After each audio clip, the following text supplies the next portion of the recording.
Dan hari ini saya perkenalkan Bapak Fajrul Rahman sebagai staf khusus Presiden bidang komunikasi dan juga merangkap sebagai juru bicara Presiden dengan Kepres per tanggal 21 Oktober 2019. Ya, silakan Pak. Oke, baik. Assalamualaikum warahmatullahi wabarakatuh. Akhirnya 21 Oktober 2019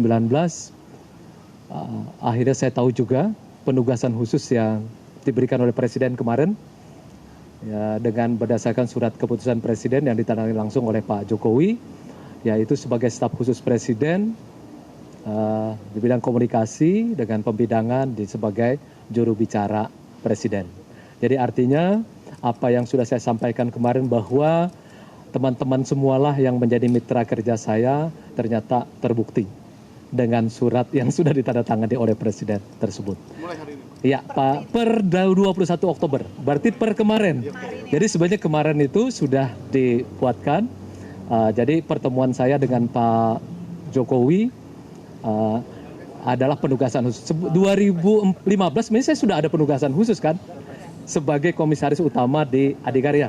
Ya, untuk menjalankan program infrastruktur yang dijalankan melalui kontraktor karya yaitu BUMN. Jadi ini sebenarnya penugasan khusus kedua dari Presiden kepada saya, yaitu menjadi juru bicara Presiden. Pak Fajrul, Ya. ada info ini nggak Pak? Pak, Tidak ada, tetap bisa dijalankan ternyata secara hukum. Jadi tidak ada masalah. Kalau jadi menteri, baru saya harus meninggalkan. Jadi Pak merangkap Fajrul. ya? Ya, nggak ada. Ya merangkap jabatan. Ada info ini nggak Pak? Pengunduran diri Pak Tito Karnavian mungkin dari Presiden? Belum ada sama sekali informasi tersebut. Yang saya harus sampaikan tadi, yang seperti sudah disampaikan oleh Pak B, yaitu bahwa ada sejumlah pertanyaan soal siapa saja yang membantu Presiden dalam masa misalnya memanggil para calon-calon menteri. Itu sebenarnya sudah dinyatakan bahwa itu mendapatkan surat tugas dari Presiden. Tadi sudah dinyatakan. Itu saja yang akan saya sampaikan. Tugas itu apa aja? Kewenangannya sebatas apa aja gitu? Sampai 2 hari terakhir ini menghubungi sebenarnya. Termasuk salah satunya menghubungi saya. Menghubungi untuk menyatakan bisakah, sederhana sekali kok. Misalnya saya kemarin itu pukul 10 di kantor, kemudian ada 2 kali telepon, terus kemudian saya mengangkat dari Pak Pratikno. Beliau mengatakan, bisakah datang ke istana bertemu dengan Pak Presiden? Hampir seperti itu semua yang disampaikan. Kalau Pak Mahfud MD katanya beliau mendapatkan WA pada malam hari gitu ya, kemudian menelpon kembali, terus kemudian datang ke sini, lalu kemudian berbicara dengan Presiden. Intinya cuma seperti itu aja. Pak, Ya. sistem menghubungi mereka-mereka yang dipanggil Presiden itu Ya. seperti apa sih Pak? Kalau dalam kasus saya, kemudian dalam kasus Pak Mahfud yang disampaikan beliau, yaitu melalui WA, melalui telepon. Ya, melalui telepon saja diminta untuk datang, untuk berdiskusi dengan Presiden dalam waktu yang ada yang berbeda kan, seperti itu ada yang 15 sampai 20 menit dan umumnya dengan kekhususan terkait dengan apa itu kemampuan atau keahlian daripada orang yang diundang tersebut. Ya, saya. Bu Teti dari Golkar datang ke istana. Ya. Suara samping katanya tidak diundang dan akhirnya, tapi akhirnya dia membantah ternyata diundang Pak Menkes.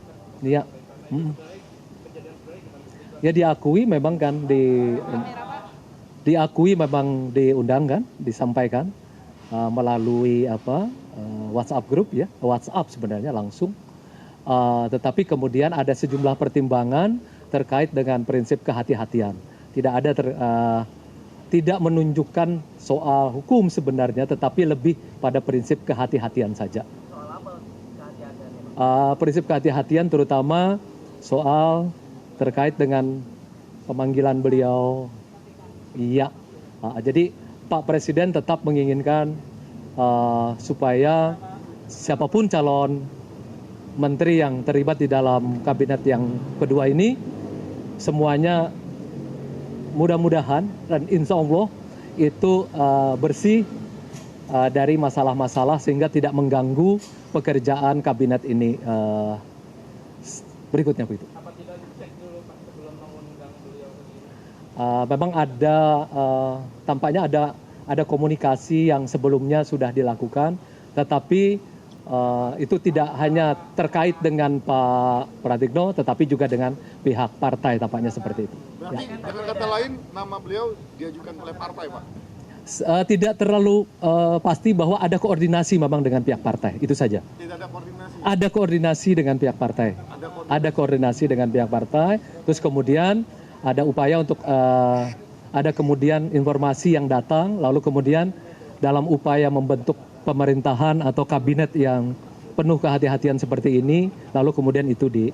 Pak Fajrul kan hari ini juga ada salah satu calon menteri yang pernah dipanggil KPK, apakah itu juga jadi pertimbangan? Salah satunya itu kakak Caimin yang pernah diperiksa oleh KPK dalam kasus suap Bupati Nganjuk. Ya mungkin itu nanti akan dijelaskan kemudian setelah ada pertemuan dengan Presiden.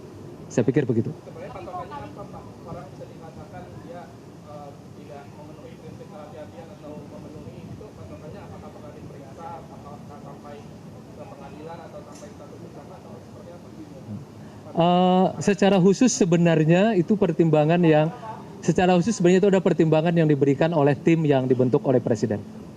Seperti itu. Ya. Bisa memberikan masukan. Ya, bisa memberikan masukan. Bisa memberikan masukan. Dia 7 orang ini bisa memberikan masukan, memberikan pertimbangan seperti itu. Ya, termasuk verifikasi. Ya. Tetapi pada intinya mereka selalu berdiri di atas prinsip kehati-hatian agar kabinetnya tidak memiliki beban ke depannya, kan seperti itu ya.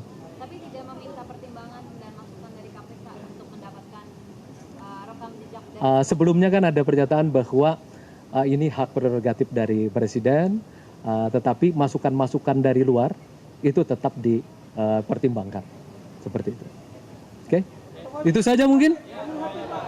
Oh, nomor HP saya 0813 0813 834 Masih live nih Pak, masih live Pak.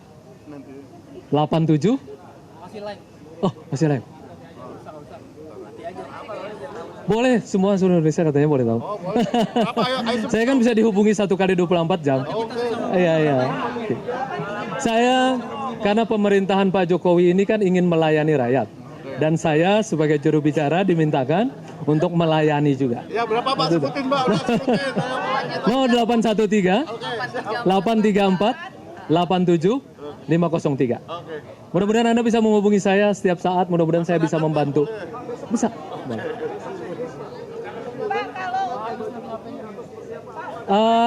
Nanti saya akan coba koordinasi lebih jauh mengenai acara yang akan dilakukan besok ya.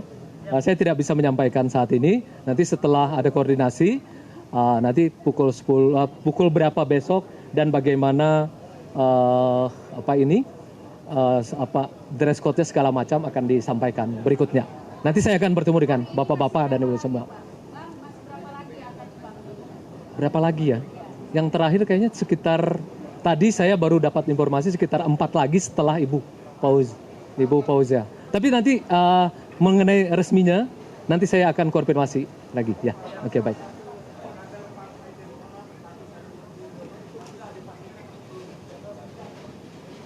Sampai saat ini saya harus koordinasi lagi. Ya.